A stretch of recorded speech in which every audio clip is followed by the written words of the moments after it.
We're going to take a look at how ChatGPT approaches deep research. So I'm logged into my Plus account at the moment, and in the central prompt window, you can see there's a button that says Deep Research. And when I hover over mine, it says that I have 22 available until May the 31st. Get detailed insights on any topic. So for the free account, you get 5 per month. On the Plus plan, you get 25 a month. So I've prepared a prompt that I'd like to test out in all 3 of the tools we're talking about. I'll just copy and paste that into the window here. And what I'm asking for here is, I want to create a new short online course for our Learn AI platform, a follow-up to my Introduction to the EU AI Act module to give people an overview of global trends.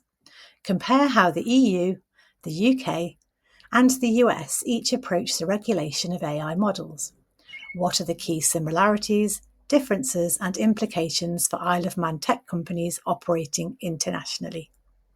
So the idea with this prompt is that it's more than just a quick question, and it's not the sort of question that I would normally ask an ordinary generative AI model, because there is the risk that it will make up information. But there is a difference with the deep research button. So we click that and you can see it's now highlighted in blue.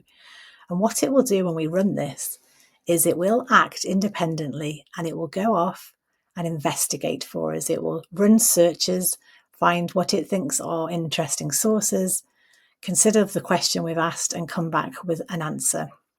So when I hit go on this prompt, you'll first of all notice something that ChatGPT always does when you run a deep research request. It comes back and asks some clarifying questions, which is really good. So it said here, to tailor the course overview effectively, could you please clarify a few points? What is the intended audience is number 1. So let's answer that question. So this is anyone on the Isle of Man interested in using AI responsibly, especially those offering AI services to others around the world. Question number 2 it's asking me is, how detailed should the comparison be? So it's saying, do I just want a high-level summary or do I want an in-depth policy analysis? Now, obviously, the more in-depth you ask for, the longer it'll take and the longer the documents that you get back will be. So I think for the purposes of this, I'm just going to say high level is good. Are you interested in a specific subset of AI regulation, e.g. foundation models, transparency, risk management, or the overall approach? I think all and overall approach is what I mean there. And number 4, it's saying, should the course also briefly mention how other regions, e.g. China and Canada, fit into the global AI regulation landscape, or strictly focus on EU, UK and US? That's an interesting question, and clearly if there are significant regulations that might impact, then it would be interesting to know that. So let's say, in fact, let's use the word prioritize the 3 requested, but do mention any other interesting cases people need to be aware of. And it says that once it has this, it'll begin the research for the course content. So I'm going to hit go on that now. And it says, great, I'll prepare a high-level overview. So it's summarising the clarifying questions, and you'll notice it now says starting research. So rather than an ordinary prompt, which quite often starts to generate a response relatively quickly, as you'll be used to, if you actually click on here, what it will do is open up a window on the right-hand side that tells you what it's actually doing. So it just takes a few moments to get going. You can see on the right-hand side, there's nothing there yet, but shortly it will start to give you a glimpse of how it's tackling this request. and it'll keep a summary of the activity it's currently working on and the sources it has identified. So it'll just take a moment to start coming up with that, and I'll come back to you when we've got something to share on that. Okay, so it started to say thinking, and then it's come back and said examining the EU, UK and US regulations. And it says here it's searched for EU AI Act risk categories. And it now says I'm reviewing the search results to find the most credible and pertinent sources. It's telling me it's read a particular website, and then it's giving you a quick summary of what it found there. And again, it's read more from another website. And you can see this little icon changes between thinking and then what it's actually doing once it's thought about it. So it's interesting to keep an eye on this as it's working through. And you can see here we've got a status bar. So at the moment, it's only very early on in its running of this request.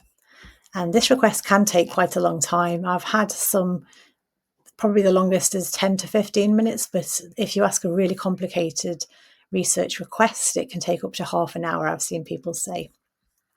So down here, doing more reading, telling you what it's thinking about, where it's reading next. And you'll notice if you flick onto the sources, it starts to keep a tally of the websites that it's got the information from, and you are able to click through to them. And you can click back there to activity. So again, it's flicking through.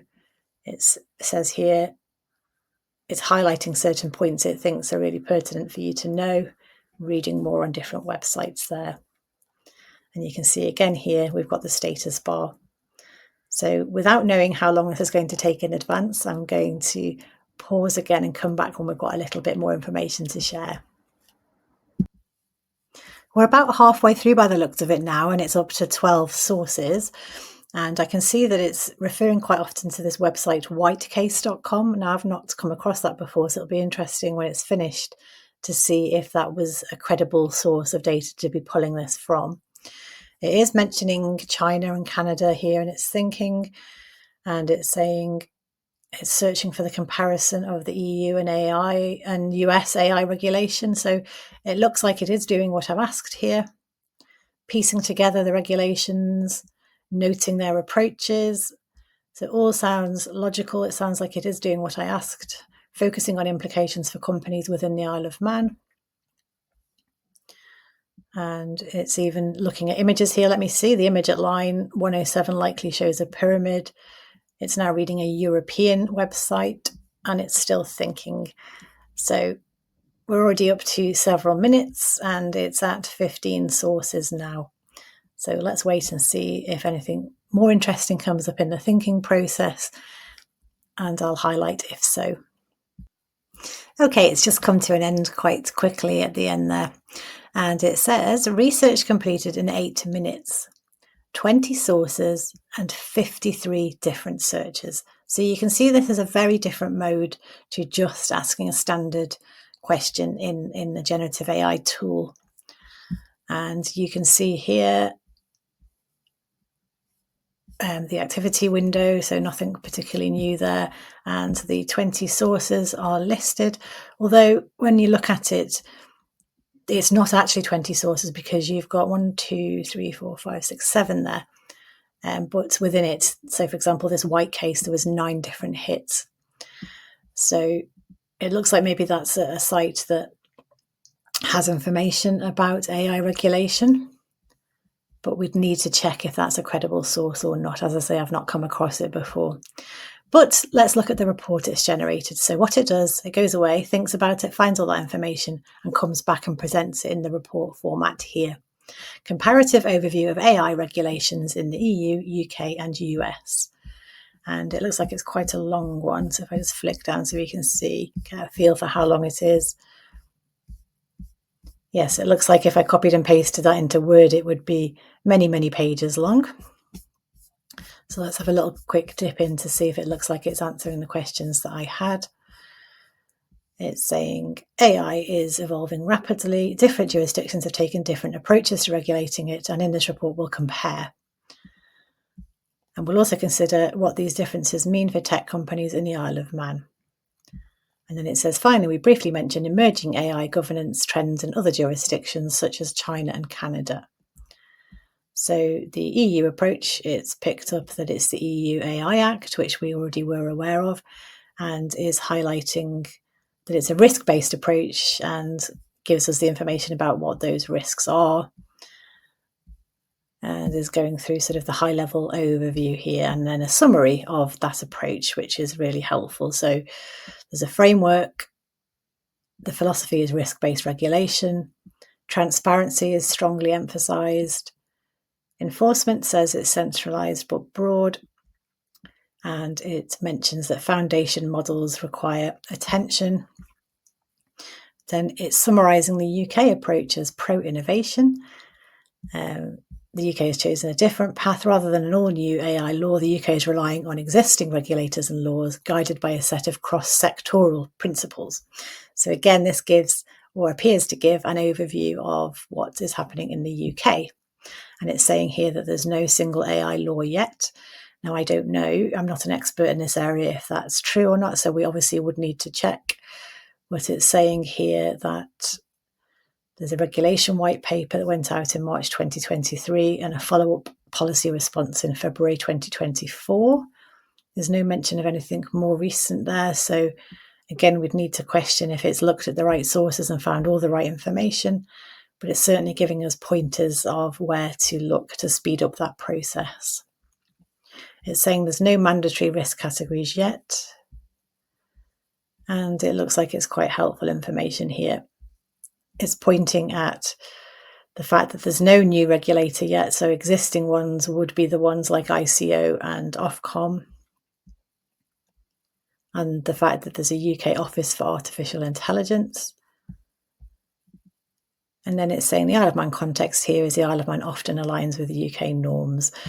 So a summary of the UK approach, and then coming down to talk about the US approach, saying it's a patchwork of guidelines and sectoral enforcement. Again, stating that it doesn't have a single national law. Again, employing a mix of existing laws and regulations.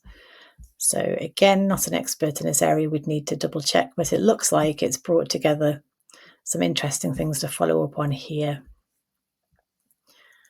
Summary, no all-in-one law. So here what we asked for was a listing of the key similarities and differences.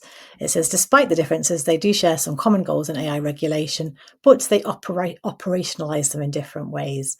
So it's saying that the shared goals are all three aim to promote innovation whilst safeguarding the public from AI harm, each stressing the importance of trustworthy AI, transparency and accountability. So that's important learning for people. It's likely that any new regulations that come are likely to mirror that too. And it's saying here about flexibility versus the framework. So really interesting report to read, telling us what the transparency requirements are. And it keeps going down, specifying what the implications for tech companies are, explaining what you might need to do if you offer services to the EU. And that is an area I have read up on more. And it looks like it's saying the same things that I've seen. It's giving advice to keep an eye on UK regulation updates and US regulation updates. But again, it's summarising this best practice, which is really the information that I did want to get out of this exercise. So what would be considered a gold standard approach?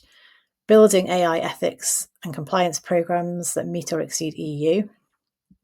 Staying updated on AI regulation in your target markets, obviously very sensible, and engaging with the relevant industry bodies or forums, because certifications or codes of conduct can help signal compliance. So all that's good stuff there. And keeping documentation, again, something that I had read myself. So this is a long document. It's also highlighting here that China is moving quickly, so interesting to see what their approach is. And it looks like there's some references here from 2025, so more recent. Canada, they're also working on their act, so it'd be interesting to see what they're saying. And it's highlighted a few other jurisdictions here, including Singapore, which we're more familiar with. And again, it's coming back to a conclusion here that everyone is agreeing on broad principles, so there is a pattern there. And in conclusion, it's saying here there's a spectrum from comprehensive regulation right through to using existing mechanisms.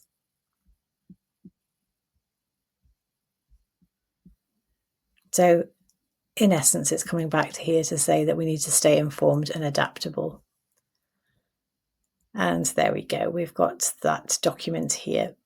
So what you have the ability to do, if we click the little button there, it brings it up into a single panel here, which is a bit more like a report format. And you can copy and paste that information into a Word document, or obviously you can share that chat window like you can an ordinary ChatGPT chat by clicking the share link, and it will generate a link that you can send to somebody you want to collaborate with. What I typically do with a research document like this is I will copy and paste it into a Word document, and I'll often do the same exercise in Google, which we'll cover ourselves next. And then what you can do is those two different documents, you can re-upload them into a new chat window in something like ChatGPT, and then ask questions of that research. So you could say, in my example here, I could reattach this and say, right, knowing what we now know about the global landscape, what would be the core information that I need to cover in an online course, and help come up with those key points out of all that long documentation.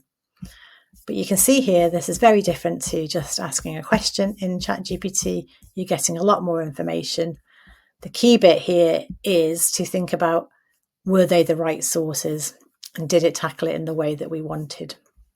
You do have the ability to ask a follow-up question here, so I am quite interested. Actually, let's see.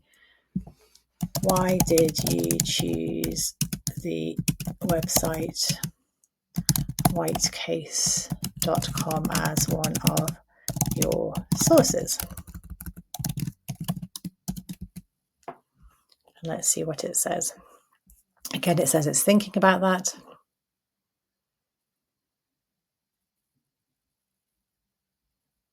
And it's giving us its thinking process here.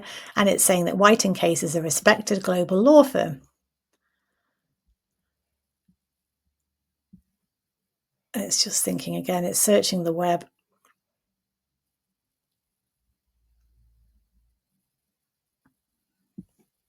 And it says here, I cited White & Case for one simple reason. Its AI Watch, Global Regulatory Tracker, is a concise, up-to-date legal briefing written for practitioners, and it neatly pulls together the very points the course needs. Risk tiers, enforcement powers, extraterritorial reach, and the latest draft obligations. So again, that sounds like a very credible answer.